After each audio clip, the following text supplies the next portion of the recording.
Bismillahirrahmanirrahim. Assalamualaikum warahmatullahi wabarakatuh. Innal hamdalillah nahmaduhu wa nasta'inuhu wa nastaghfiruh wa na'udzu billahi min shururi anfusina wa min sayyiati a'malina. Man yahdihillahu fala mudilla lahu wa man yudlil fala hadiya lahu. Asyhadu an la ilaha illallah wa asyhadu anna Muhammadan 'abduhu wa rasuluh. Allahumma 'allimna ma yanfa'una wa anfa'na bima 'allamtana warzuqna ilman yuqarribuna ilaika ya arhamar rahimin. Allahumma faqihna fid din wa 'allimna at-ta'wil wa hdina shiratal mustaqim. اللهم إنا نعوذ بك من علم لا ينفع ومن قلب لا يخشع ومن نفس لا تشبع ومن دعوة لا يسمع. اللهم يا معلم آدم علمنا ويا مفهم سليمان فهمنا. أما بعد. Alhamdulillah, pagi ini kita diberi kesempatan oleh Allah Azza wa Jalla untuk kita sama-sama berkumpul dan berkumpul secara maya, walaupun bukan berkumpul secara fizikal.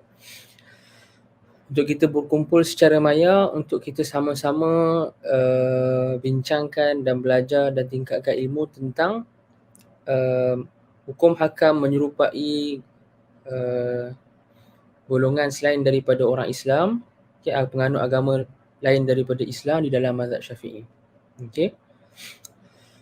Yang mana sebagai mukadimah dalam isu menyerupai penganut agama lain, okey. Seorang muslim menyerupai penganut agama lain, pada asalnya dia satu perbahasan yang panjang dan luas, okey. Yang dibahaskan oleh para ulama di dalam kitab yang pelbagai. Dan hari ini kalau tuan-tuan dan puan-puan yang dirahmati Allah sekalian perasan, kita nak fokuskan hari ini kepada di dalam mazhab Asy-Syafi'i. Okey, di dalam mazhab Asy-Syafi'i. Dan hakikatnya isu menyerupai penganut agama lain ini disentuh oleh ulama keempat-empat mazhab. Dia bukan special untuk mazhab Syafi'i je. Dia tak special untuk mazhab Syafi'i. Bahkan ulama daripada mazhab Hambali, daripada mazhab Hanafi, daripada mazhab Maliki, mereka kesemuanya ada bahas. Okay, kesemuanya memberikan perhatian yang tinggi dalam isu ni. So dia bukan isu yang biasa-biasa. Dia memang isu yang dipandang serius oleh para ulama sehingga ulama khususkan penulisan-penulisan dan kitab-kitab. Okay, sebagai contoh, di dalam mazhab Syafi'i kita ada beberapa kitab yang bagus untuk dirujuk. Pertama, kitab Tashabbuhul Khasis bi Ahlil Khamis. Okey, Tashabbuh al-Khasis bi Ahli al-Khamis fi raddi at-tashabbuh bil musyrikin. Okey, dikarang oleh al-Imam Al-Hafiz Syamsuddin Az-Zahabi rahimahullah, wafat 748 Hijrah. Okey. Al-Imam Az-Zahabi ma'ruf, baru-baru ni pun nama beliau naik rahimahullah, imam yang sangat alim. Sangat alim, sangat menguasai ilmu hadis, sangat menguasai ilmu riwayah, ilmu qiraat, ilmu sejarah, okey. Dan seorang yang kita cakap pakar dalam bidang sejarah dan juga sosiologi. Dia mengetahui banyak maklumat tentang keadaan sosiologi ketika zaman beliau dan juga maklumat-maklumat sejarah. Jadi Imam Az-Zahabi ada kitab nama dia Tashabbuh al-Khasis bi Ahli al-Khamis. Ini pun buku yang sangat bagus, okey.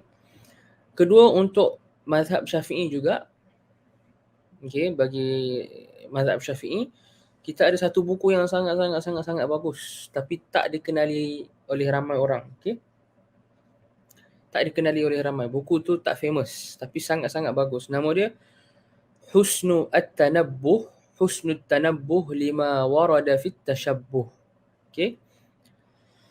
Husnul Tanabbuh lima warada fi at-tashabbuh, karangan al-Imam Al-Allamah Najmuddin Al-Ghazzi Asy-Syafi'i. Wafat 1061 Hijrah. Daripada ulama Dimashq, Syria. Okey. Kitab Husnul Tanabbuh lima warada fi tashabbuh oleh Imam Najmuddin Al-Ghazzi ni, Asy-Syafi'i, dia kitab yang boleh dikatakan paling lengkap dalam isu tashabbuh. Kitab tersebut lebih kurang 11 atau 12 jilid. 12 jilid macam tu, kalau anda tak silap, 12 jilid. Dan buku tersebut membahaskan isu tashabbuh daripada semua sudut. Tashabbuh yang baik, iaitu tashabbuh yang baik ni maksudnya bila kita cuba nak ikut-ikut atau nak tiru-tiru orang pada perkara yang baik. Contohnya kita nak tasyabuh dengan orang soleh, tasyabuh dengan para ulama, tasyabuh dengan wali, tasyabuh dengan malaikat contohnya. Ada disebutkan dalam buku ni. Kemudian kita ada tasyabuh yang mazmum, tasyabuh yang dicela. So di dalam buku ni Al-Imam Najmuddin Al-Ghazi senaraikan bentuk tasyabuh yang dicela ni banyak. Antaranya tasyabuh orang Islam dengan penganut agama lain. Yang mana penganut agama lain ni boleh bermaksud tasyabuh orang Islam dengan ahli kitab, Yahudi dan Nasrani, okey? Ataupun tasyabuh orang Islam dengan Majusi, agama Majusi, okey? Ataupun tasyabuh orang Islam dengan musyrikin Mekah dan adat-adat kebiasaan orang jahiliah. Ataupun tasyabuh orang Islam dengan Al-A'ajim. Al-A'ajim ini maksudnya orang-orang yang non-Arab, bukan Arab. Yang mana hukum asal dia, non-Arab ni bukanlah satu penghinaan. Tetapi zaman dulu sinonim Al-A'ajim ni mereka ada agama tersendiri atau budaya tersendiri. Okay? Ada agama tersendiri dan budaya tersendiri. Jadi biasanya lah bila mula asimilasi di antara orang Islam dengan orang A'ajim ni, kadang-kadang budaya-budaya ataupun pegangan-pegangan agama lama yang ada pada negara-negara Ajam ni, negara-negara non-Arab ni, okay, dia diserap masuk. Okay, diserap masuk dalam agama kita. So tasyabuh orang Islam dengan A'ajim pun ada. Kemudian tasyabuh orang Islam dengan orang-orang fasik. Okay, fasik, al-fasaqah, geng-geng membuat maksiat. Dan juga tasyabuh orang Islam dengan ahli bid'ah. Okay, ahli bid'ah pun kalau ikut Imam Najmuddin Al-Ghazi, beliau kategorikan masuk dalam al-fasaqah, orang-orang fasik. Sebab ahli bid'ah ni, kita ada yang majoriti ahli bid'ah ni dia masih lagi Muslim kan. So dia bila dia masih lagi Muslim, dia masuk dalam kategori fasik. Okay, iaitu ada dia Muslim tapi ada masalah pada iman dia. Kemudian ada dan tasyabuh yang seterusnya disebutkan oleh Imam Najmuddin Al-Ghazi ni adalah tasyabuh manusia dengan binatang, dengan haiwan-haiwan dan binatang-binatang. Okay. So buku Husnul Tanabbuh ni sangat detail dan sangat lengkap. Sangat bagus. Okay. So buku yang ana rujuk pagi ni, pertama buku Al-Imam Az-Zahabi Tashabbuhul Khasis bi Ahli Al-Khamis. Kedua buku Imam Najmuddin Al-Ghazi Asy-Syafi'i tadi, iaitu kitab Husnul Tanabbuh lima warada fi at-tashabbuh. Okay. Dan Husnul Tanabbuh ni bagus sebab beliau juga nukilkan daripada ulama-ulama sebelum. Sebelum Imam Najmuddin ni, beliau nukil daripada ulama yang datang sebelum beliau. Dan antara rujukan utama yang beliau rujuk adalah kitab Iqtida' Siratal Mustaqim, Iqtida' As-Sirat Al-Mustaqim, okay, Mukhalafata Ashabil Jahim, karangan Syekhul Islam Ibn Taymiyah rahimahullah. So dalam Husnul Tanabbuh ni banyak Imam Najmuddin Al-Ghazi quote daripada Imam Ibn Taymiyah dan juga daripada Imam Ibn Al-Qayyim dalam Ahkam Ahli Zimmah. Okay. Itu sedikit sebanyak tentang rujukan. Okay, rujukan ni penting lah. Okay, bagus untuk kita tahu. Okay. Sebelum kita nak pergi lagi lanjut dalam perbahasan kita pagi ni, elok juga untuk kita tahu terlebih dahulu, dalam isu menyerupai penganut agama lain ni, apa asal? Asal ni maksudnya dalil utama ataupun pegangan utama kita dalam nak bahas. Okay, bila ulama kata asal maksudnya dalil utama, okay? Ataupun dalil yang menjadi rujukan atau dalil yang berlega padanya perbahasan lah kan. Okay? So asal dalam isu ni adalah sabda Nabi SAW, man tashabbaha biqaumin fahuwa minhum. Siapa yang tashabbaha biqaumin, menyerupai satu golongan, menyerupai satu kaum, maka dia dianggap fahuwa minhum, maka dia itu sebahagian daripada mereka. Maka dia itu sebahagian daripada mereka, maksudnya maka dia itu sebahagian daripada golongan tersebut. Okay, dia itu sebahagian daripada golongan tersebut. Jadi para ulama, daripada hadis ni, para ulama kita keluarkan definisi apa itu menyerupai. Okay? Bila kita kata menyerupai, apa maksud dia? Apa definisi menyerupai? So kalau kita perhatikan Nabi SAW menggunakan fi'il tashabbaha, tafa'ala, okey, tafa'ala, khumasi, wazan tafa'ala. Tashabbaha yatashabbahu tashabbuhan, tafa'ala yatafa'alu tafa'ulan. Jadi perkataan tashabbaha dari sudut bahasa Arab ini apabila dihuraikan oleh para ulama, antaranya oleh Al-Imam Najmuddin Al-Ghazi tadi dan oleh Imam Al-Munawi, ulama hadis yang masyhur, ada syarah kepada Al-Jami' As-Saghir, kitab Imam Suyuti, Jami' As-Saghir. Kedua mereka mengatakan bila kata tashabbaha yatashabbahu tashabbuhan, maksudnya dia ada effort. Dia beza dengan kalau kita cakap penyerupaan yang tanpa sengaja atau penyerupaan yang tak dilakukan dengan sengaja atau tak dilakukan dengan usaha yang macam dia nak ikutlah. Katakanlah dari sudut kebetulan sahaja menyerupai. Itu tak dipanggil tasyabbuh. Tasyabbuh ni maksudnya memang ada, sama ada kita boleh kata niat. Okay? Kalau tak ada niat pun dia ada perbuatan. Mana perbuatan tu dari sudut zahir dia memang kita takalluf. Takalluf ni ada effort, ada usaha dari kita untuk cuba ikut. Okay? Sebab tu ulama bahasa Arab kata wazan tafa'ala yatafa'alu tafa'ulan, untuk khumasi ni dia ada unsur takalluf pada dia. Okay? Unsur takalluf. Maksud takalluf ni apa? Maksudnya dia nak buat, dia nak cuba, dia ada effort. Okay? Dia bukan satu kita cakap apa yang jadi muwafaqatan. Muwafaqatan ni maksudnya kebetulan. Okay? Kebetulan. Jadi sebagai contoh, kalau seorang lelaki, saya bagi contoh, seorang lelaki ditakdirkan suara dia memang macam perempuan. Memang suara dia tak boleh ubah, memang macam perempuan. Kalau dengar dia cakap macam perempuan.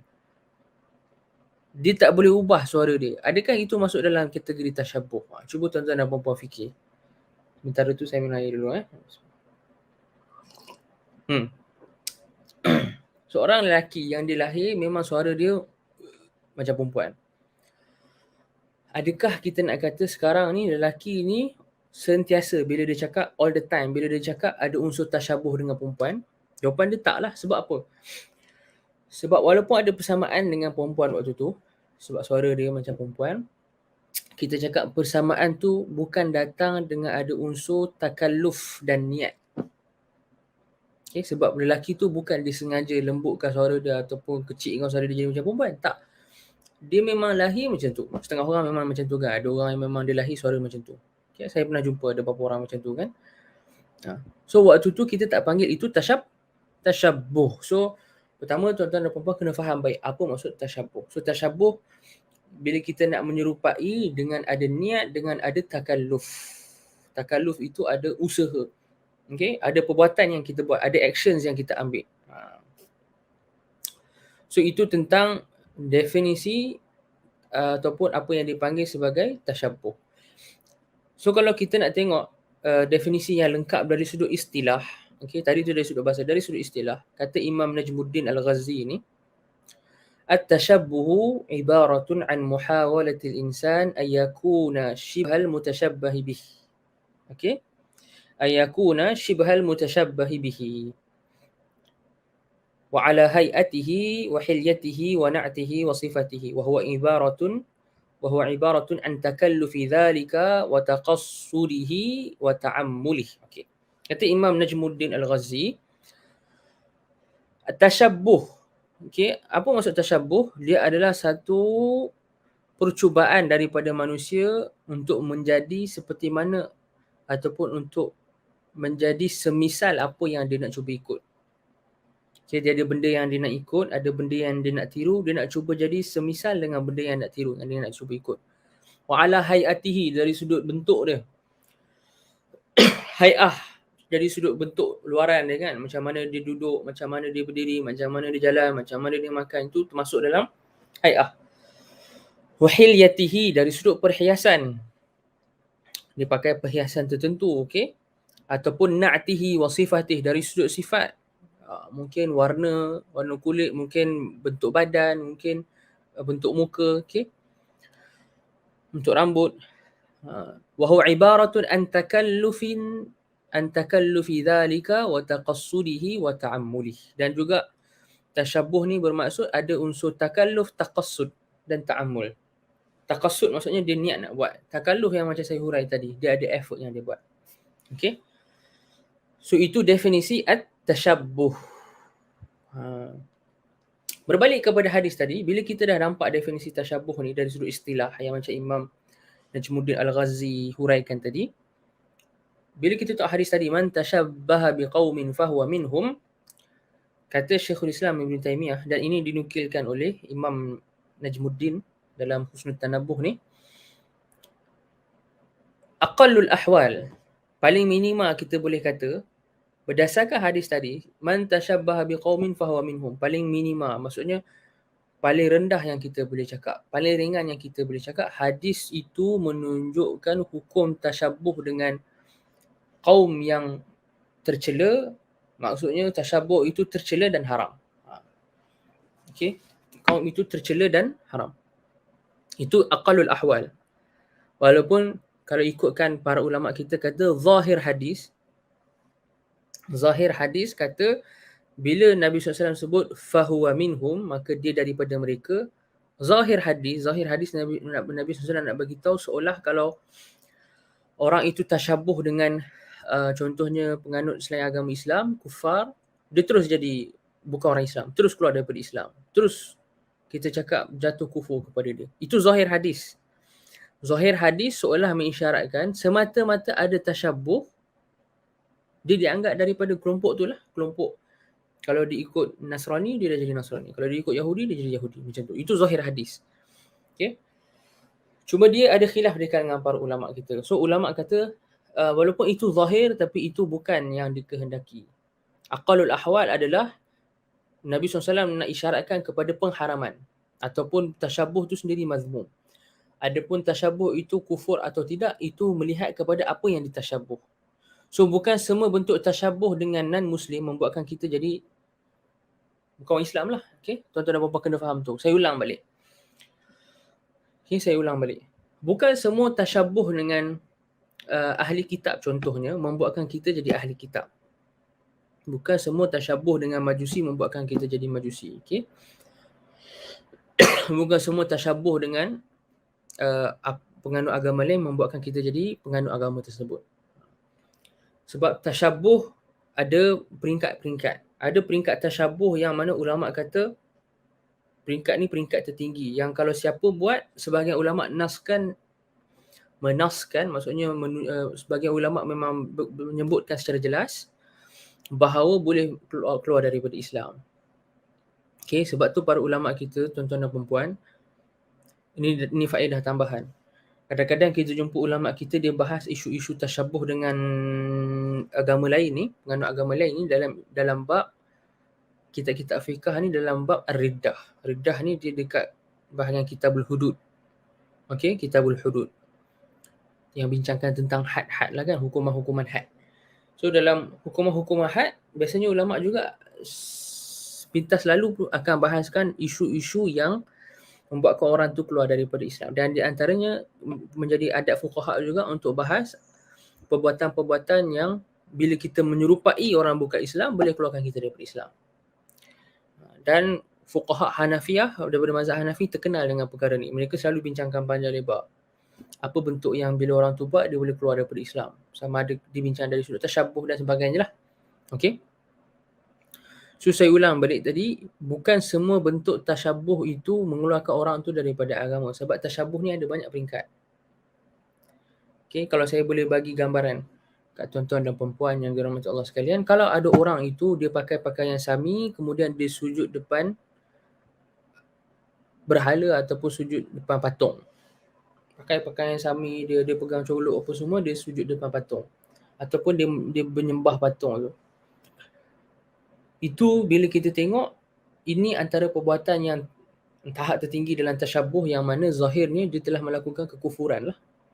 Okay, zahir orang yang buat tadi tu dia dah melakukan kekufuran. Dia sembah patung dan dia dia pakai pakaian sami, betul tak? Pakai pakaian sami, dia botak. Tapi kalau kita tanya dia lepas tu, nama awak apa? Nama saya, contohnya nama saya Ammar, contoh. Ini contoh lah nama saya Ammar. Saya Muslim, dekat IC saya pun saya ni Muslim, saya Islam. Tapi kita nampak tadi dia buat macam tu kan. Itu adalah antara bentuk tasyabuh tertinggi yang mana zahir dia membawa kepada kekufuran. Okey. Dia tengah duk sembah patung tu, siap dengan pakai pakaian macam Sami dengan botak kepala lagi dengan pegang colok. Itu tak samalah dengan orang yang dia ada, ulama panggil nau'u tashabbuh. Dia ada persamaan tapi tak seteruk tu. Okey. Dia ada persamaan tapi taklah seteruk tu. Contohnya dalam antara perkara-perkara yang ulama kata di antara tashabbuh okey dengan non-muslim ni adalah mendengar muzik, mendengar nyanyian, terutamanya bukan muzik, mendengar nyanyian wanita. Ini nyanyian, kita tak masuk bab muzik lagi, ini tengah bincang nyanyian jadi. Mendengar nyanyian wanita dinaskan oleh sebagian ulama, antara Imam Najmuddin Al-Ghazi juga, nyanyian wanita ni adalah kebiasaan agama tertentu zaman itulah. Jadi kalau orang lelaki tu memang purposely dia nak izrak ni memang nak dengar kan, dan wanita tu pula dia memang nyanyi dekat tempat umum ataupun dia nyanyi ni dekat tempat yang memang ada bercampur dengan lelaki. So waktu tu dia dah melakukan maksiat lah. Kedua-duanya dah lakukan maksiat. Okay? Dan kata para fuqaha kita, kalau ditakuti ada fitnah, haram dan berdosa yang menyanyi dan yang mendengar. Okay? Cuma yang ni tasyabuh dalam mendengar nyanyian wanita ni, adakah sama dengan yang pertama tadi yang kita nampak ada orang tu pakai pakaian Sami, pegang colok, lepas tu dia sembah bahala? Tak samalah. So dia ada maratib, ada peringkat-peringkat. Okay, bukan semuanya yang bila kita buat kita cakap zahirnya kufur. Okay, so itu kita kena faham baik-baik. Okay, so itu muqaddimah. Sebenarnya ada beberapa muqaddimah lagi yang nak disebutkan. Okay, insyaAllah sempat iaitu dalam isu tasyabuh ni, kalau kita nak bincang panjang lebar, walaupun bagi saya lah secara peribadi, saya rasa isu tasyabuh ni dia isu yang perlu kepada perbincangan yang sangat panjang. Okay, orang boleh buat kelas mingguan, okay, untuk satu semester contohnya untuk isu tasyabuh saja. Tapi kita cuba padatkan perbincangan kita hari ni. Okay, kita cuba ambil mana yang boleh. Okay, insyaAllah. So dalam isu tasyabuh ni juga yang kita kena faham, ulama kat sana ada menyenaraikan apa yang dipanggil sebagai qawaid at-tashabbuh al-manhi anhu. Qawaidu at-tashabbuh al-manhi anhu. Okay.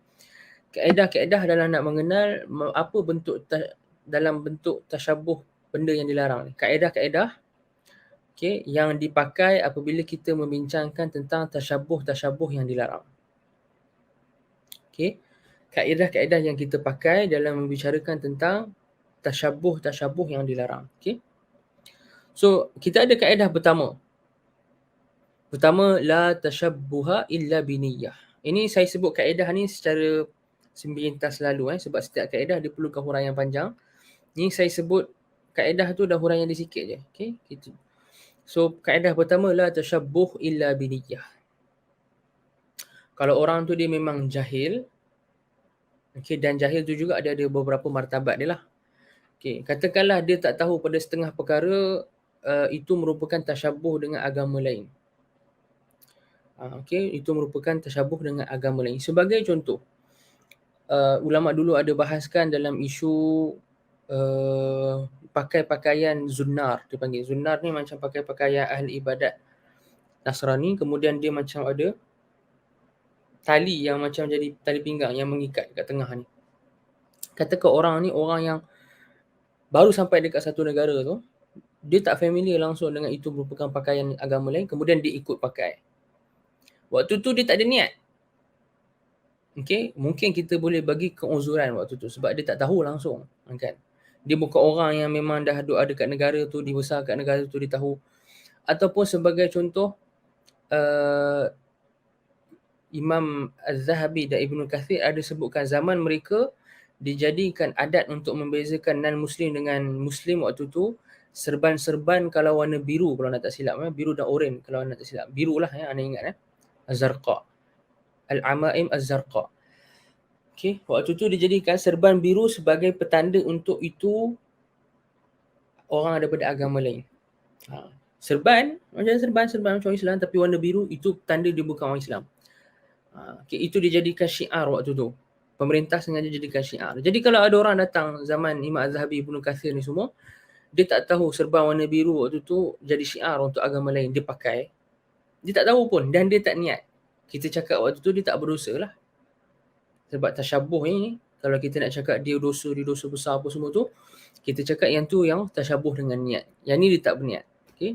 So kita akan bagi tahu dekat dia, kita inform dia, kemudian kita cakap ke dia jangan buat dah. Okay, jangan buat dah.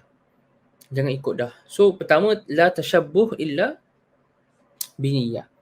Kedua kaedah dia, kullu ma yaf'aluhu al-musyrikuna min al-ibadat wa nahwiha mimma yakunu kufran aw ma'siyatan bin niyyah yunha al-mu'minun an zahirihi wa illam yaqsidu bihi qasd al-musyrikin sadda lidh-dhari'ati wa hasma lil-maddah. Okay, panjang kaedah ni. Kaedah ni panjang. Sebenarnya dia nak kata apa sahaja yang menjadi ritual ibadat agama lain, kaedah dia, apa sahaja yang menjadi ritual ibadat agama lain diharamkan dan diharamkan dan ditegah orang Islam untuk ikut, walaupun dia kata tak, saya tak berniat nak ikut pun, cukup gambaran zahir itu dah melayakkan kita untuk larang dia dah. Sama macam kes tadi kan, kes yang mana pada zaman ulama dahulu serban biru tu menjadi syiar agama lain. So kalau ada orang datang dia pakai serban biru, dia kata saya tak niatkan pun nak jadi pengikut agama lain contohnya, saya tak tahu dan saya tak niat. Kita cakap okay, awak tak berdosa tapi awak kena cabut serban tu sekarang. Awak kena stop buat macam ni. Sebab sekarang awak dah tahu yang ni dah jadi syiar agama lain, tak boleh buat dah.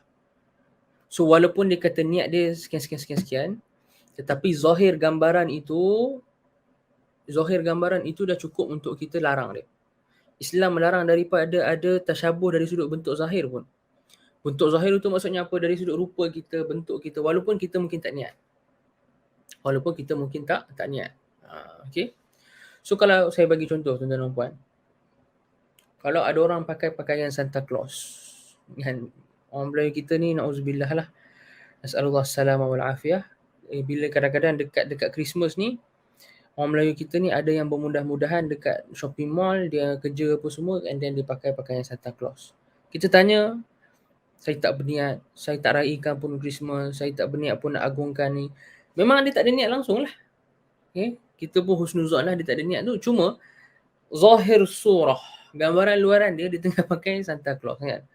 So kata para ulama yang mana Santa Claus ni merupakan khasais, ciri-ciri pegangan agama diorang, agama lain. Okay? So ciri-ciri khusus agama lain, ritual-ritual ibadat dia apa semua, bila dibuat cukup gambaran zahir itu sahaja, maka kita kena larang. Tak boleh kita cakap, oh memandangkan awak tak niat nak sambut Christmas pun dan awak tak niat pun nak agungkan Christmas dan sebagainya, awak pakai pakaian Santa Claus ni tak apa, bagus. Tak boleh. Tak boleh macam tu. Kita cakap gambaran zahir itu dah cukup untuk kita kena larang. Okay, gambaran zahir itu dah cukup kita kena larang. Walaupun dia tak niat. Itu yang kat sini kaedah ni kata yunhal mu'minun an zahirihi wa illam yaqsidu bihi qasdal musyrikin. Kenapa?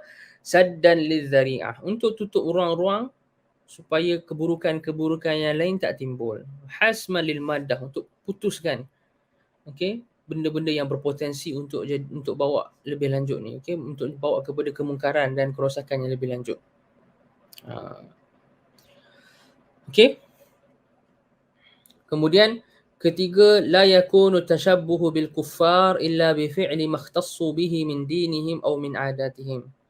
Takkan dianggap berlaku tashabbuh dengan orang selain daripada penganut Islam, orang selain daripada Islam, kecuali dengan melakukan perbuatan yang khusus bagi agama tersebut ataupun adat-adat mereka. Okey. Dan ini digabungkan dengan kaedah keempat, mazala an kaunihi syi'aran lil kuffar. Mazala an kaunihi syi'aran lil kuffar jaza fi'luhu ma lam yakun muharraman li'ainih. Ini pun satu kaedah Mazala, apa yang dah tak jadi. Okey. Zala an kaunihi syi'aran lil kuffar jaza fi'luhu. Apa yang dah bukan zala yazul, okey. Maksudnya dia dah pergi, dia dah bukan jadi syiar, maka harus untuk kita buat sekiranya itu bukan benda yang diharamkan kerana ain. Ini sebagai contoh apa? Sebagai contoh, ulama dulu ada bahas isu pakai seluar. Okey, seluar. Mungkin kita boleh cakap seluar jeans ke, okey. Yang mana dulu-dulu orang Islam atau orang Arab ni tak pernah tahu ada adat dekat sana pakai seluar macam seluar jeans ni, dan waktu tu dia menjadi syiar untuk agama selain Islam. Contohnya lah, syiar selain agama Islam. Yang dipakai tu orang non-Muslim saja. Mungkin pada awal peringkat, kata para ulama, awal peringkat, tasyabuh dekat situ mazmum. Sebab dia akan mengihamkan bahawa kita ni mungkin ikut agama lain. So tasyabuh dekat situ mungkin boleh jadi makruh, mungkin boleh jadi haram. Okay? Ada khilaf lah. Tapi bila dia dah zala an kauni syiaran, dah tak jadi syiar. Sekarang ni semua orang pakai seluar macam tu. Muslim ke, non-Muslim ke, Melayu ke, bukan Melayu ke, Arab ke, apa ke, semua pakai. Maka waktu tu, jika dia tak diharamkan dari sudut ain dia, okey, maka boleh. So memandangkan seluar ni bukan perkara yang haram kerana ain. Okey, waktu tu diharam kerana dia kebiasaan orang daripada agama lain, kemudian bila dah hilang dah, dia dah bukan jadi kebiasaan agama lain, maka boleh. So tak ada masalah pakai seluar jeans, okey, bagi lelaki lah, dengan syarat-syaratnya lah. Kan, bukan maksud saya bila pakai seluar jeans tu ketat. Okey, ketat sampai nampak bentuk. Tak. Dengan syarat-syarat dia, okey, seluar jeans yang longgar, yang elok, yang tutup aurat, okey. So untuk lelaki contohnya dia pakai tak ada masalah. Okey, kalau perempuan dia ada khilaf lah, isu perempuan pakai seluar kan. Okey. So itu antara kaedah-kaedah penting yang disebutkan oleh para ulama. Ada beberapa kaedah lagi okey, ada beberapa kaedah tapi saya berpada dengan 4 tu insya-Allah. So sekarang kita nak pergi kepada kita nak baca sikit muqaddimah ataupun kita nak baca sikit risalah Imam Az-Zahabi ni. Saya akan bacakan sedikit sebanyak dalam risalah Imam Az-Zahabi, iaitu Tashabbuhul Khasis bi Ahlil Khamis, yang dalamnya ada membicarakan tentang beberapa hadis yang melarang mentashabbuh, okey, dengan agama selain daripada Islam. Dan untuk menjelaskan juga di antara maqasid agama Islam ni yang disebutkan oleh para ulama, antara maqasid agama kita adalah nak mukhalafatu ahli kitab ataupun mukhalafatu ghairil muslimin. Okey. Antara maqasid agama kita yang para ulama sebutkan, agama Islam ni dia datang nak bawa image tertentu, dia datang nak bawa bentuk tertentu, image tertentu, dan agama Islam juga ada dorongan, ada galakan kepada penganut dia untuk al-hassu ala mukhalafati al-musyrikin. Maksudnya kita berselisih dengan orang yang non-Muslim daripada penganut agama lain ini, berselisih dari sudut pakaian. Maksudnya kita nak bagi tak sama dengan orang. Cara kita tak sama, pakaian kita tak sama, okay? Akhlak kita tak sama, semua bagi ada tamayuz. Tamayuz ni maksudnya bagi kita boleh nampak ada perbezaan. So Islam nakkan macam tu. Islam antara maqasid dalam pensyariatan dia, sebahagian pensyariatan dia, hukum hakam dia, persyaratan hukum hakam dia, memang dia nakkan berlaku ada mukhalafatul musyrikin. Okay, ini benda yang makruf disebutkan dan dinaskan oleh para ulama. Okay, kita baca sikit. Bismillahirrahmanirrahim.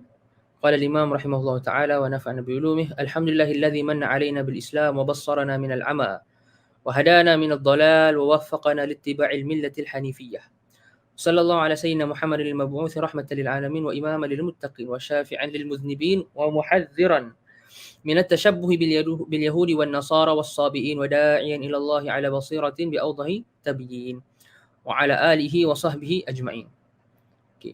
Itu mukadimah Imam Az-Zahabi. Kemudian Imam Az-Zahabi kata minal asaf 'ala al-a'wam al-jahilin idmihlalan kathiran fima kana 'alaihi as-salaf min as-salihin fi tamassukihim bis-siratil mustaqim wa mujanabatihim lil bid'ah wa syi'ari ahli al-jahim wa qiyam jahalatil khalafi bi muwafaqati kulli dhallin athim. Okey.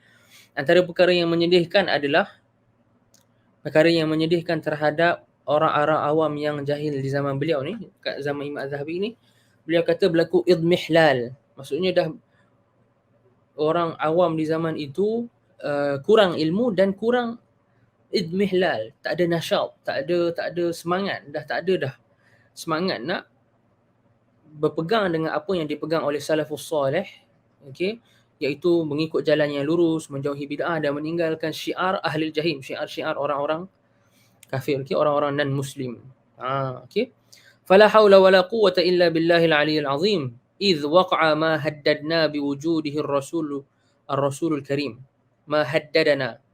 Okey, idh waqa'a ma haddadana biwujudihi ar-rasulul karim sallallahu alaihi wasallam.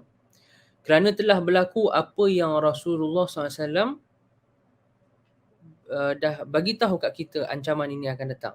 Telah ancamkan kat kita bahawa perkara ini akan datang. Okey. Rasulullah SAW telah memberitahukan dan dah bagi ancaman perkara ini akan wujud, akan datang. Haitsu yaqul, di mana Nabi SAW berkata, la tattabi'unna sunana man kana qablakum. Okey. Hadwa al-quzzati bil-quzzah hatta law dakhalu juhra dabbin la dakhaltumuh. Qila ya Rasulullah al-yahudu wan-nasara qala faman. Ay faman a'ni ghairahum. Kan? Yang mana Nabi SAW bagi tahu kamu akan mengikuti sanan. Sanan ni maksudnya jalan, cara. Sanan ni jalan atau cara orang-orang sebelum kamu. Okey? Hadwa al-quzzati bil-quzzah. Al-quzzah kata para ulama rishatu as-saham. As-saham anak panah. Okey, anak panah. Anak panah dekat hujung dia ada bulu. Rishah bulu 3 tu kan untuk nak bagi panah tu terbang straight, betul tak? Hazwal quzzah bil quzzah. Anak yang bulu anak panah tu kan dia akan sama. Betul tak? Tiga-tiga tu dia akan sama. Sama tu dari sudut saiz dia, dari sudut kedudukan dia, dari jarak dia, okey. So nanti kita akan ikut umat Nabi Muhammad SAW ni akan ikut umat-umat terdahulu hazwal quzzah bil quzzah. Kita akan ikut sama je semua. Tepi-tepi dengan yalah sama macam Nabi SAW bagi perumpamaan bulu yang ada dekat hujung anak panah tu dengan tepi kan ada beberapa bulu tu sama dari sudut jarak dia, saiz dia kan, warna dia ke contohnya. So hazwal quzzah bil quzzah. Sehingga kalau mereka masuk dalam lubang biawak pun mereka kita pun akan masuk, okay? Ataupun umat Nabi Muhammad SAW pun akan masuk.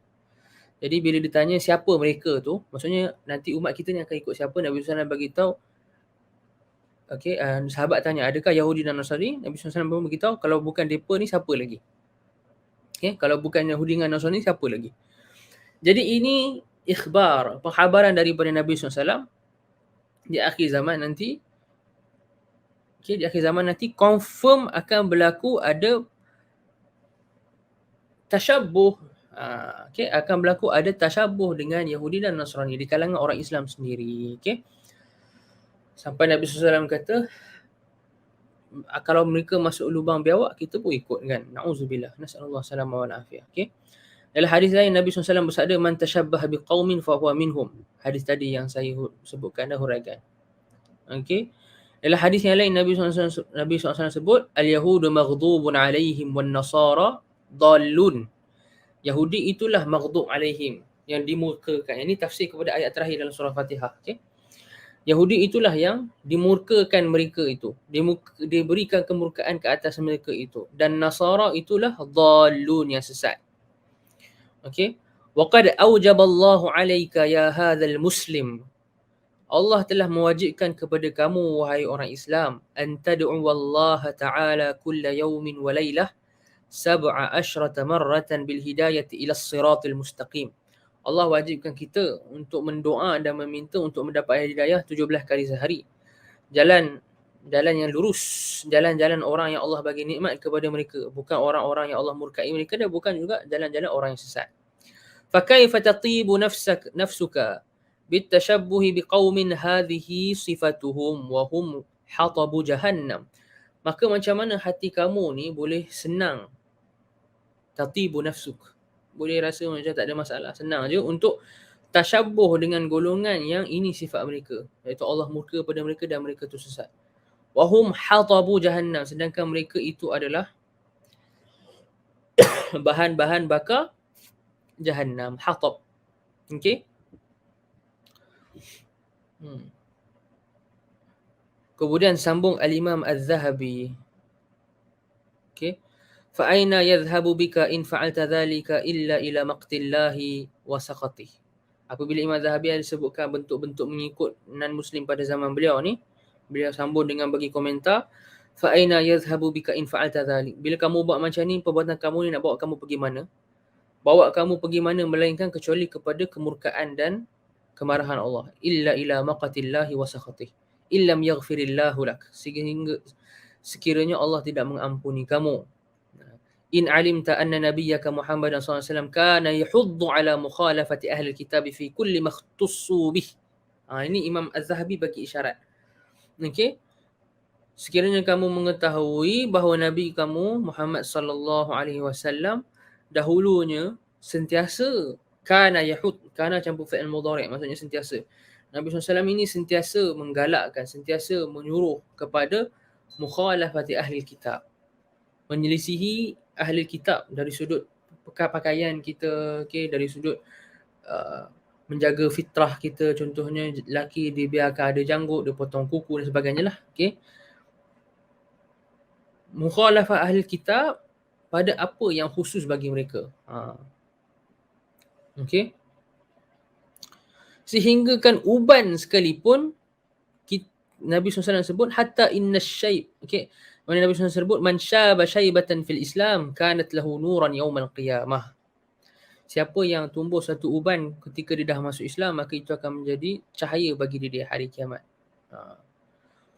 Okay. Qad amarna fihi nabiyuna bil khidab li ajli mukhalafatihim. Faqala sallallahu alaihi wasallam innal yahuda la yakhdibuna fakhalifuhum. Nabi SAW bila kita dah ada uban ni, Nabi SAW bagi galakan, bagi irsyad, petunjuk bahawa kalau ada uban boleh inai. Khidab ni maksudnya tukar warna rambut. Okay, tukar warna rambut, inai lah kan. Cuma kita tak inai dengan warna hitam. Dalam mazhab Syafi'i, inai dengan warna hitam ni haram. Atas sebagian ulama kata inai dengan warna hitam ni pun ada musyabahah dengan agama lain. Tapi inai dengan warna hitam ni tak boleh. Tapi inai dengan selain warna hitam lah. Yang mana Nabi SAW menyebutkan innal yahuda la yakhdibun fakhalifuhum. Golongan Yahudi tidak berinai, tidak menukarkan warna rambut, fakhalifuhum. Arahan daripada Nabi, fi'il amr, maka selisihlah mereka. Memandangkan orang-orang Yahudi ini zaman Nabi SAW tidak memakai inai atau tidak mengubah warna rambut, maka Nabi SAW bagi arahan untuk orang Islam, okay, pergi ubah warna rambut. Pergilah ubah dengan warna apa-apa yang sesuai kan, melainkan warna hitam. Okay, faminha qaulun Nabi sallallahu alaihi wasallam idza kana li ahadikum thawban falyusalli fihima fa in lam yakul lahu illa thawbun falyattazir bihi wa la yashtamil ihtimal al-yahud. Yani ketika dalam solat Nabi SAW beritahu kalau kita ada dua pakaian yang dua piece, maksudnya contohnya bahagian atas dengan bahagian bawah, okey, maka pakailah.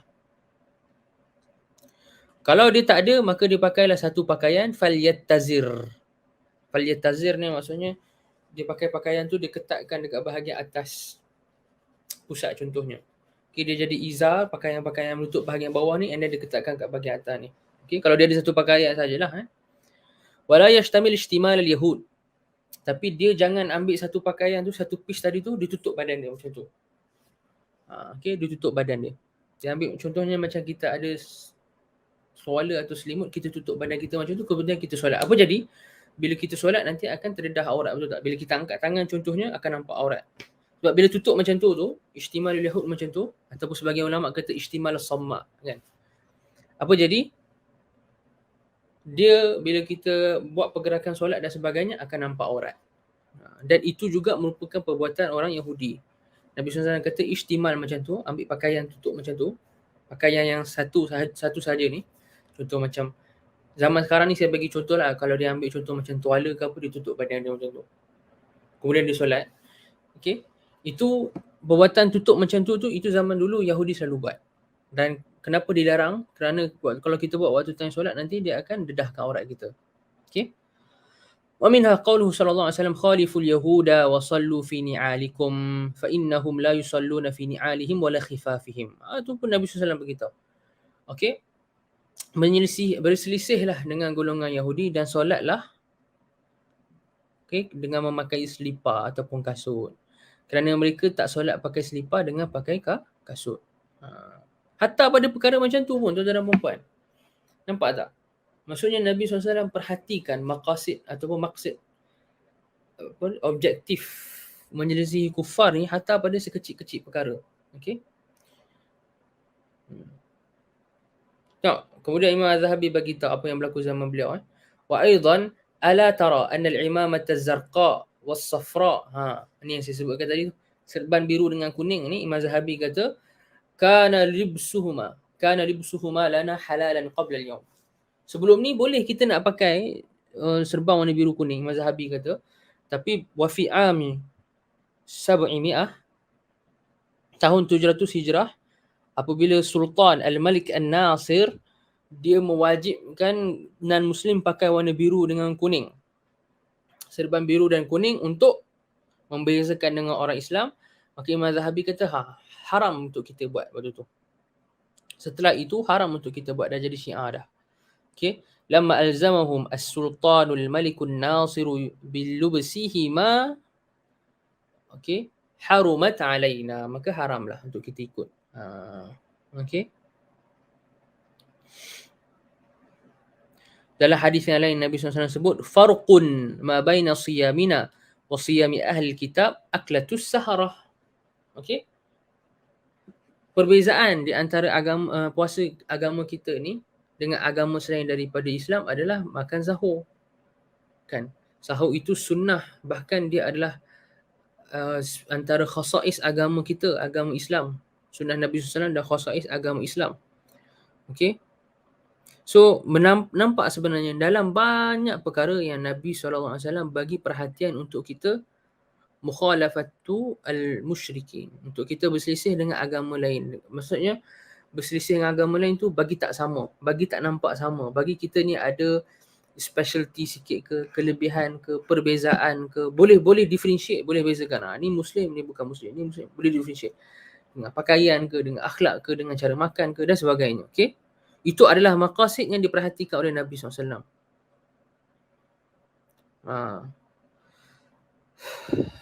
Okay.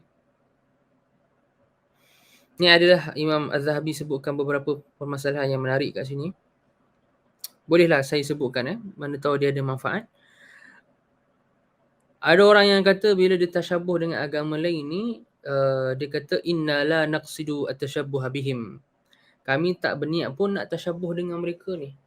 Kemudian kata Imam Az-Zahabi fayuqalu lahu, maka dikatakan kepada dia nafsul muwafaqati wal musyarakati lahum fi a'yadihim wa mawasimihim haram.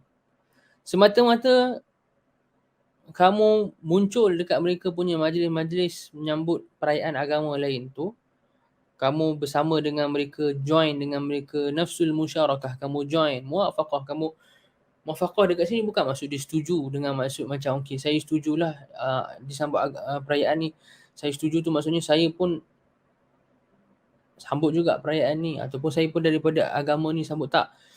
Setuju dekat sini maksudnya dia tak ada nak ingkar. Dia tak ada rasa perbuatan tu mungkar. Dia tak ada rasa itu benda yang dia kena ingkar. Kalau tak dengan tangan, dengan mulut dia. Kalau tak dengan mulut, dengan hati dia. Dia tak rasa pun dia join. Dia join sekali. Okay.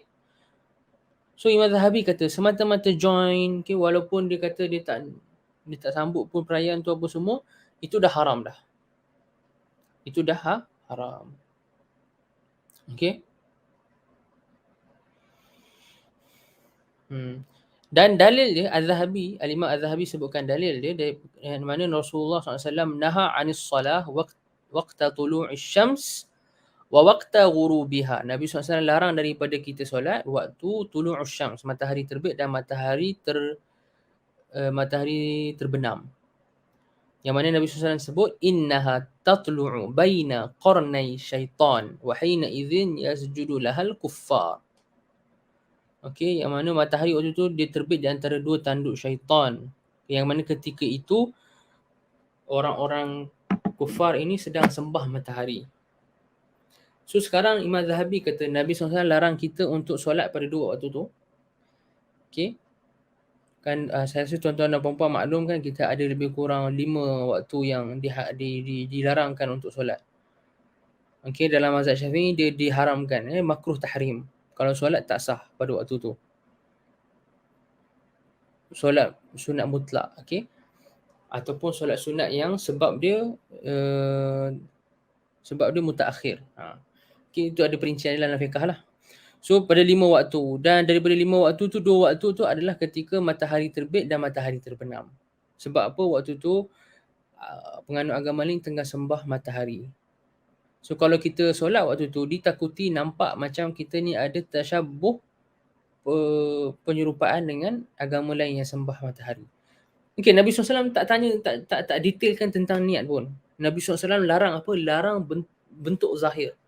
Nampak tak? Imam Zahabi kata larangan Nabi SAW ni, larangan ni bentuk zahir, menunjukkan bahawa ada sahaja zahir, tak tengok kepada niat, haramlah perkara tu. Kan?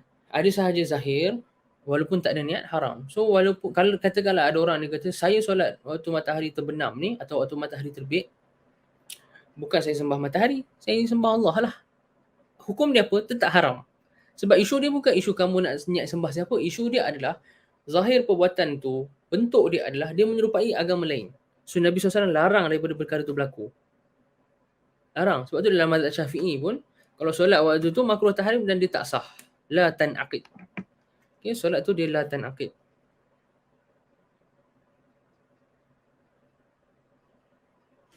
Okay. So kita ambil beberapa contoh yang selain daripada yang disebutkan oleh Imam Zahabi ni. Saya bacakan daripada kitab Imam Najmuddin Al-Ghazi. Okay, kita ambil faedah, kita baca beberapa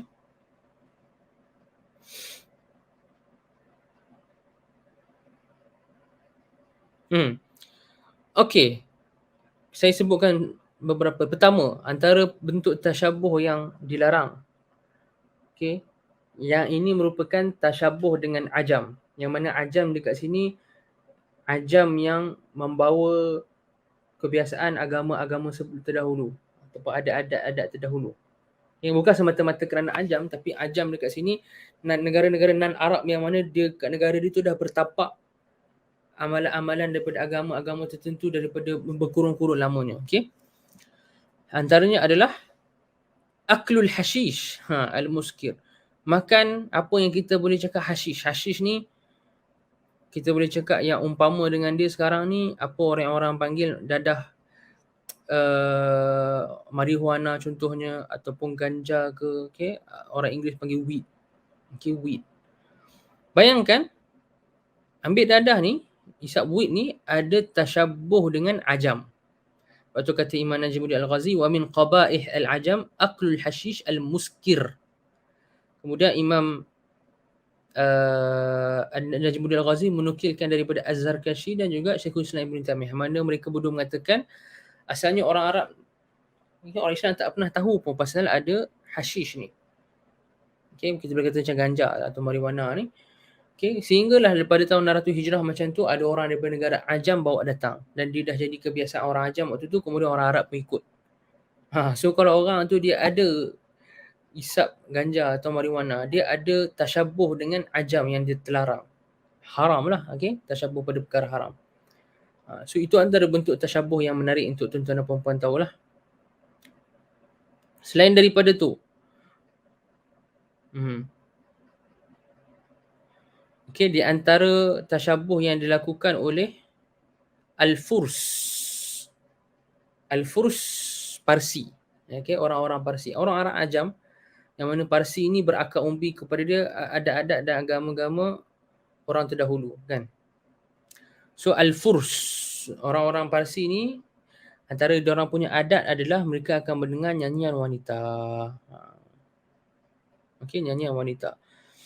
Wa minha, ni kata Imam Najmuddin Al-Ghazi, ma dzakarahu sahibu qala'id syaraf anna min adatil furs. Okay, di antara adat kebiasaan orang-orang Parsi, annahum kanatil aswat tustaru anhum illa ghina'un nisa.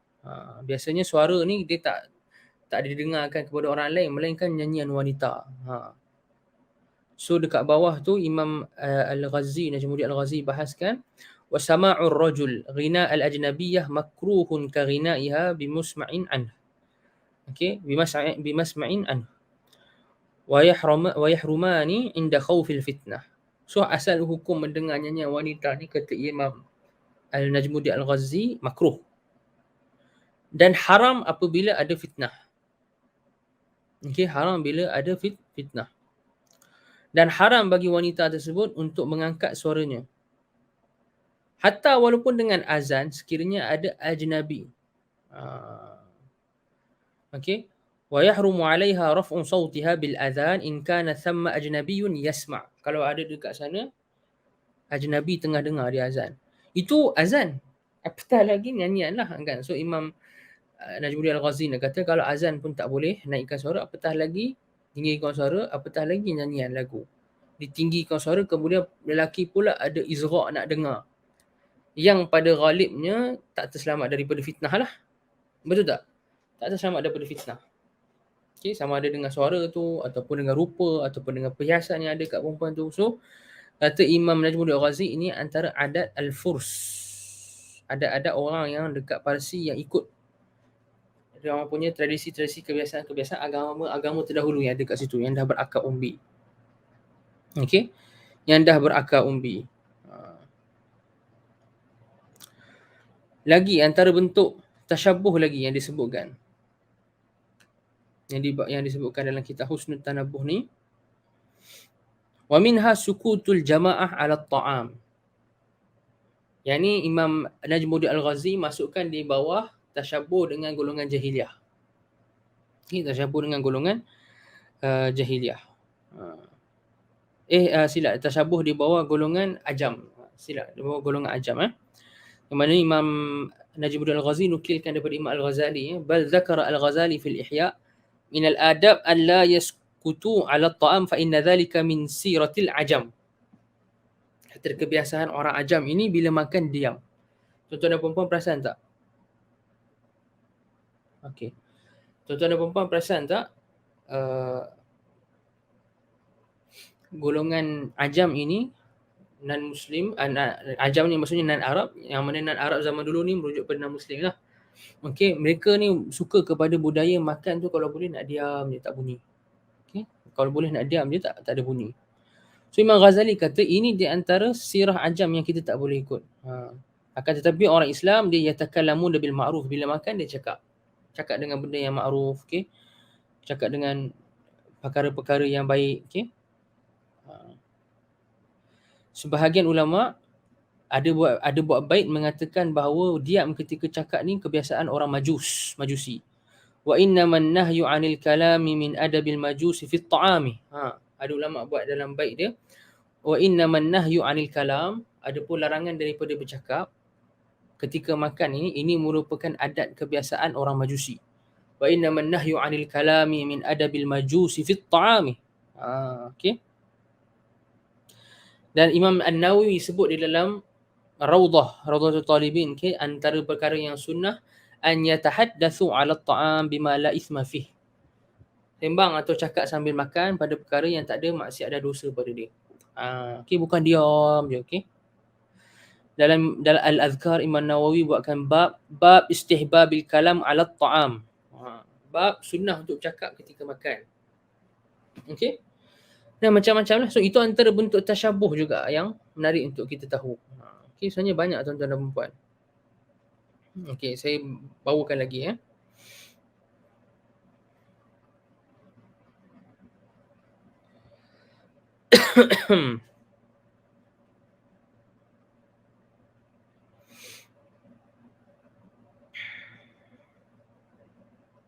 Okay. Antara juga tasyabuh adalah al-ihtifal bi a'yadil yahudi wan nasara. Antara bentuk tasyabuh adalah kita meraihkan sama-sama perayaan agama Yahudi dan Nasrani. Okey. Yang mana hukum merayakan perayaan agama lain, Yahudi dan Nasrani, hukumnya haram dengan ijma' para ulama. Okey, dengan ijma'.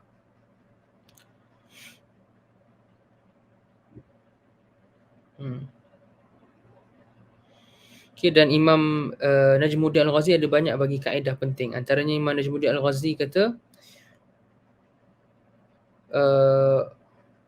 wa anna 'ida ahli al-Islam wa anna 'ida ahli al-Islam mahsurun fi jinsi dhalikal yawm.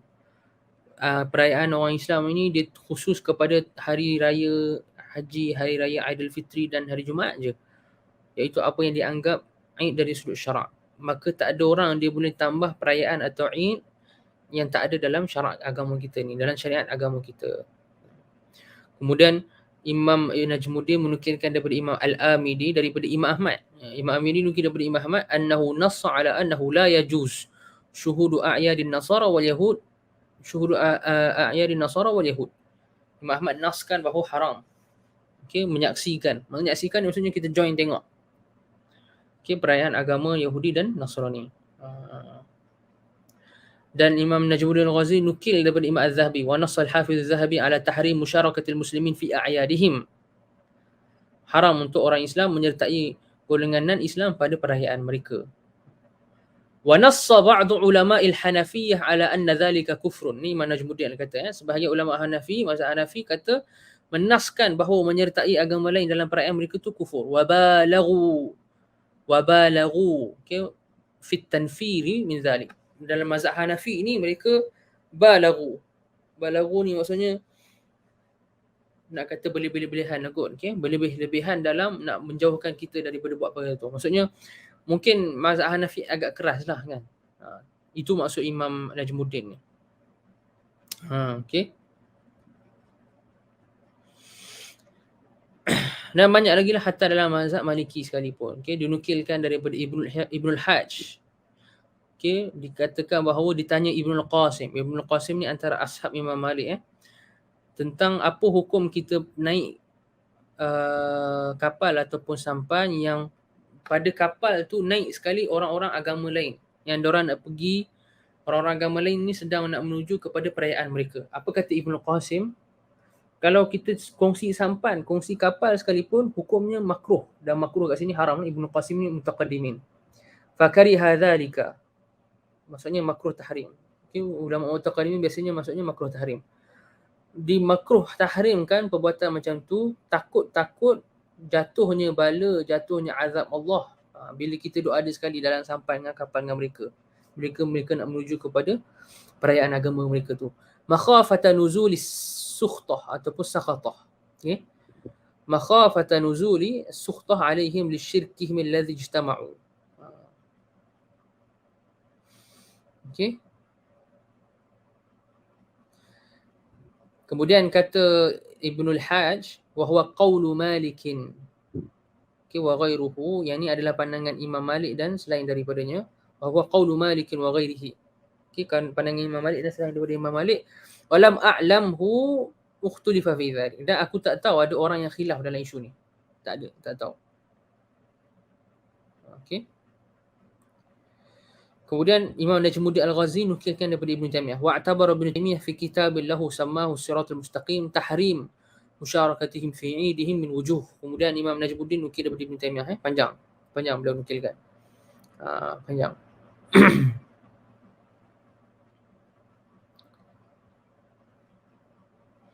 Okay, panjang. Yang mana pentinglah untuk kita ambil. Sebenarnya tak ada khilaf di dalam larangan untuk kita tak boleh menyertai agama lain dalam perayaan mereka.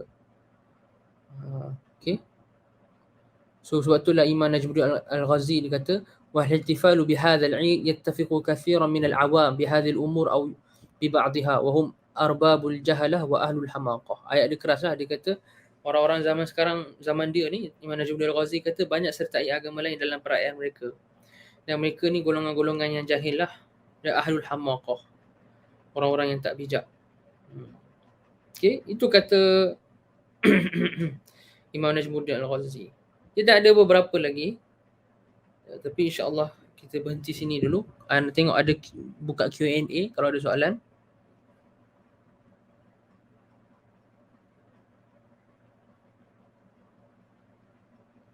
Ada yang kata jangan pasang lilin dan tiup lilin. Ya, wallahualam, memang ada yang mengkaji dari sudut sejarah dia, sambutan hari jadi ni dia berakar umbi daripada kepercayaan tertentu. Ana tak ingat secara tepat dia. Ana baca lama dah. Okay, baca sepintas lalu je. Tapi ada yang kata sambutan hari jadi dia berakar umbi daripada pegangan kepercayaan tertentu. So, dan memasang lilin dan tiup lilin tu ada ulama yang mengatakan ada tasyabuh dengan majusi. Tasyabuh dari sudut ta'zim api. Wallahu ta'ala alam. Ini pandangan para ulama lah. Okay, pandangan para ulama. Ada unsur tasyabuh.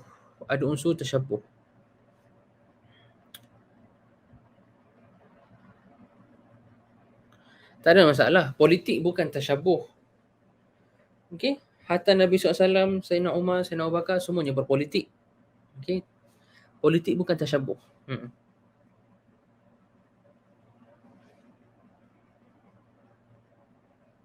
Bolehkah terima hadiah dari company untuk season greeting dan adakah dikira takalluf untuk menguruskannya?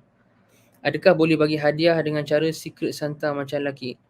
Menerima hadiah, ana kena check dulu hukum dia, ana lupa. Tapi nak bagi hadiah, hukum dia haram. Bagi hadiah sempena diorang punya hari perayaan, haram. Lepas tu ulama zaman dulu ada bahas apa hukum kita hadiahkan telur pada hari perayaan Nairuz. Nairuz ni perayaan Majusi. Okay, ada dibahaskan oleh ulama-ulama terdahulu. Setahu ana lah jumhur ataupun ijma', setahu ana jumhur lah, jumhur mengharamkan. Jumhur tu ana yakin mengharamkan. Okay, mereka bahas tentang apa hukum kita tolong belikan bahan untuk perayaan agama lain, hadiahkan telur sempena agama mereka, perayaan agama mereka tu. Ulama naskan haram. Adapun terima hadiah tu saya tak pasti, saya kena check balik, saya lupa. Okay, wallahu alam. Terima hadiah tu saya kena check balik.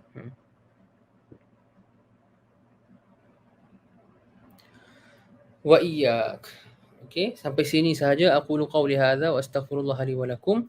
InsyaAllah kalau ada masa-masa akan datang, ada ruang dan masa akan datang yang mungkin kita boleh buat bersiri ke apa, bagus untuk kita bahas tasyabuh dengan lagi detail. Kita buat bedah buku tentang kaedah-kaedah ke apa. So minggu boleh anggap hari ni macam pengenalan umum lah. Okay, kita ada mungkin kalau siapa-siapa yang dia nak buat kaedah ke, dia nak buat perbincangan tentang detail kaedah-kaedah ke, risalah tertentu ke pun boleh insyaAllah. So aqulu qauli hadza.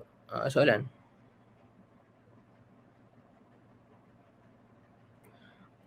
Cara terbaik untuk nasihat. Oh, okey. Nyanyian, ucap selamat. So itu kita cakap itu bukan perbuatan yang kita cakap itu ada tasyabuh yang dengan agama lain, tak patut buat macam tu. Adat ini bukan apa orang cakap, ini bukan sesuatu yang menjadi simah, menjadi alamat atau menjadi kita cakap satu identiti orang Islam untuk buat macam tu. Cara untuk nasihat tu perlukan kita nasihat dengan ilmu lah.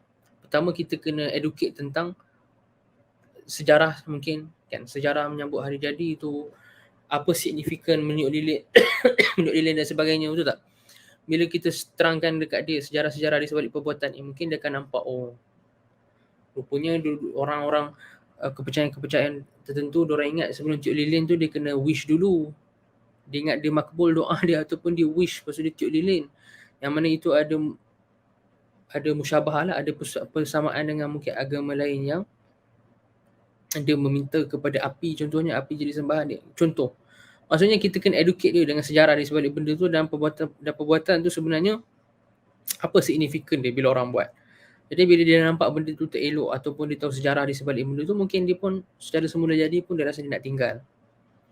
Okay. So dia perlu kepada nasihat dan education lah, kena educate baik-baik.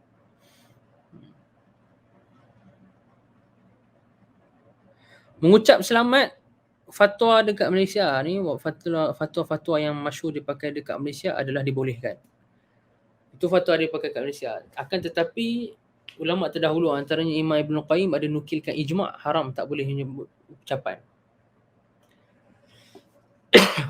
Okey, ada ulama yang menukilkan ijma' tak boleh. Walaupun saya tak nafi, fatwa dekat Malaysia kata boleh. Yang terbaik jangan buat untuk keluar daripada khilaf. Kalau nak pegang ini khilaf mu'tabar, maka nak keluar daripada khilaf jangan buatlah. Walaupun saya tak nafi, fatwa di Malaysia majoritinya mengharuskan. Tapi kita ada ramai ulama yang sebut dan ada sebagian ulama yang naskan ada ijma', okey. Yang naskan ada ijma'. Okey. Bila itu agak beratlah. So kalau boleh lah kita jauhi. Dan kalau kita cakap ni khilaf muktabar sekalipun, bukankah yang terbaik adalah keluar daripada khilaf kan? So kalau boleh elak. Itu yang paling kena buat. Okey. Aku lu qauli hadza wa astaghfirullah li wa lakum, yang baik itu daripada Allah, yang lemah tidak cakap dari diri sendiri. InsyaAllah moga tuan-tuan dan puan yang hadir hari ini dapat manfaat. Kita sambung pada masa akan datang. Kalau ada rezeki boleh sambung. Okey, membicarakan dengan lagi detail tentang tasyabuh ni. Sallallahu ala sayyidina Muhammad wa ala alihi washabihi wasallam. Assalamualaikum warahmatullahi wabarakatuh.